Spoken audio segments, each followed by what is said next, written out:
भारत के कृषि कानूनों को लेकर भारत यहां तक कि दुनिया में इतना भ्रम फैल गया है कि सरकार तो कह रही है कि ये कृषि कानून किसानों के पक्ष में है, वहीं दूसरी ओर किसान नेता व अन्य विपक्षी राजनीतिक दल कह रहे हैं कि इससे किसानों के अधिकारों का हनन होगा। कुछ लोगों को तो यहां तक कहते हुए सुना है कि ये कृषि कानून एकदम असंवैधानिक हैं और जब भी इन्हें कोर्ट में चैलेंज किया जाएगा तो कोर्ट इन कानूनों को खत्म कर देगा। मामला इतना राजनीतिक रूप ले चुका है कि समझ में नहीं आ रहा कि कौन सी राजनीतिक पार्टी इन कानूनों के पक्ष में है और कौन सी विरोध में। दोस्तों, राजनीतिक पार्टियों को तो काम ही यही होता है कि जब वह सत्ता में होती हैं तो सरकार के सभी फैसले उसकी नजर में सही होते हैं और जब वही राजनीतिक पार्टी विपक्ष में आ जाती है तो सरकार के सभी फैसलों का विरोध करने लगती है। दोस्तों, किसी भी चीज का विरोध या समर्थन करने से पहले एकदम तटस्थ या न्यूट्रल होकर उस चीज के बारे में समझ लेना चाहिए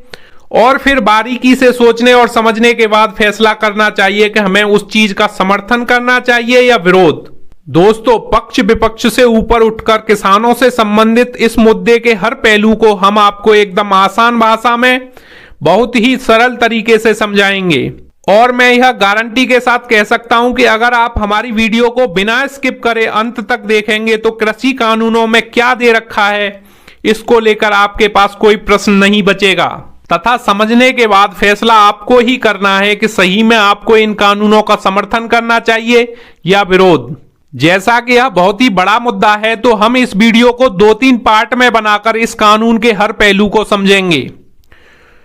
दोस्तों, आजकल एमएसपी की काफी चर्चा चल रही है। सरकार तो कह रही है कि एमएसपी जारी रहेगी, जबकि किसान अड़े हुए हैं कि हमें या तो लिखित में दो या कानून बनाओ कि एमएसपी खत्म नहीं होगा।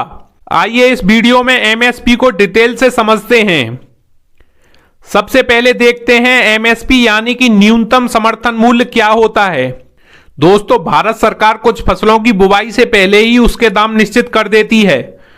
और किसानों को गारंटी देती है कि भैया आपकी इन फसलों की उपज को हम कम से कम एक निश्चित दाम में तो बिकवा ही देंगे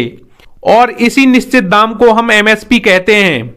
ये अलग मामला है कि सरकार गेहूं और चावलों को तो किसानों से एमएसपी पर खरीद लेती है और बाकी फसलों पर निश्चित की गई एमएसपी केवल कागजों में लिखा होने तक सीमित रह जाती है। दोस्तों, अब प्रश्न आता है कि सरकार किस आधार पर किसी फसल के लिए एमएसपी जारी करती है।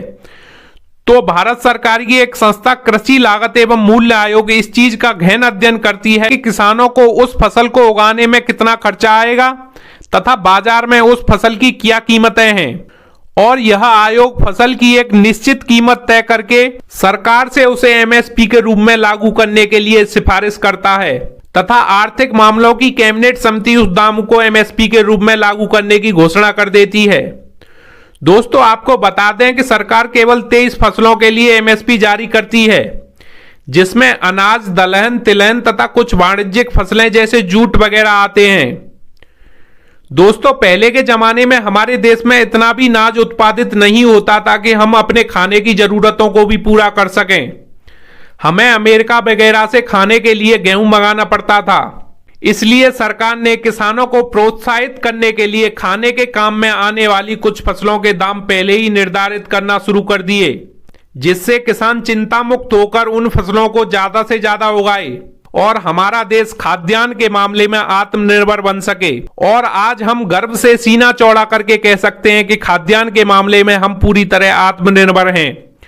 दोस्तों, इस वीडियो के अगले पार्ट में हम कृषि कानूनों को विस्तार से समझेंगे। दोस्तों, आपको हमारी वीडियो कैसी लगी हमें कमेंट करके जरूर बताएं